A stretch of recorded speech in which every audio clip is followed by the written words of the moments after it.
Hello guys. Lightning एक ऐसा natural disaster है जिसके वजह से हर साल हमारे देश में कम से कम 2000 तक लोगों की मौत हो रहेगी और 11 जुलाई 2021 में 73 लोग लाइटनिंग के वजह से मर चुके हैं। तो इसीलिए हमें यह जानना बेहद ज़रूरी है कि लाइटनिंग से हमें अपने आप को कैसे सर्वाइव कर सके। और इस वीडियो में हम ये भी जानेंगे कि आखिर ये लाइटनिंग होती क्यों है, क्योंकि इसके बारे में जितना नॉलेज होने से उतना ही अच्छा होगा। तो शुरू होती है इवेपोरेशन से।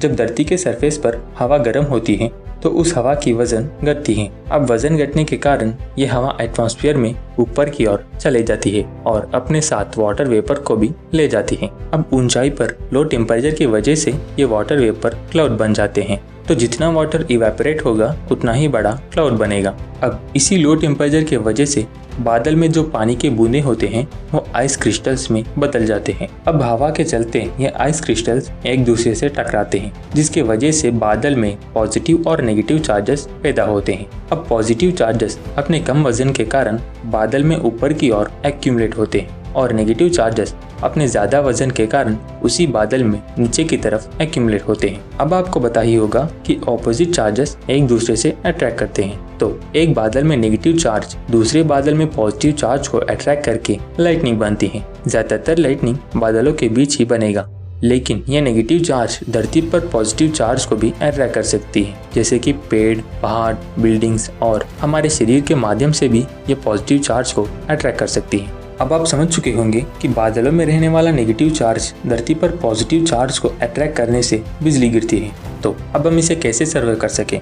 अगर आप बिजली गिरते समय कार में हो तो आप सेफ हो, बस गाड़ी को कहीं रोकना होगा। लाइटनिंग के समय लैंडलाइन फोन यूज नहीं करना है। सेलफोन्स को यूज कर सकते हो, वो भी घर के अंदर ही। और लाइटनिंग के समय भूलकर भी पेड़ों के नीचे मत जाना और पोल्स के बगल में भी नहीं रहना, क्योंकि पेड़ और पोल्स जैसे लंबे ऑब्जेक्ट्स को लाइटनिंग ज्यादा अट्रैक्ट करती है। अगर आप कहीं काली जगह पर हो जहाँ आपके लिए कोई शेल्टर नहीं है तो आपको नीचे कुछ इस तरीके से बैठना होगा और अपने कान और आँख को बंद करना है, लेकिन धरती पर पूरी तरह से नहीं लेटना है और मेटल फेंसेस से पानी से भी दूर रहना है। अगर आप घर में हो तो विंडोज के पास नहीं रहना है। बस ये सेफ्टी मेजर्स फॉलो करने से हम लाइटनिंग स्ट्राइक से बच सकते हैं। तो ये है आज का वीडियो। अगर पसंद आया तो लाइक करके शेयर कर देना और हमारे चैनल को सब्सक्राइब करके नोटिफिकेशन ऑन कर देना। मिलते हैं अगली वीडियो में, तब तक के लिए स्प्रेड द नॉलेज।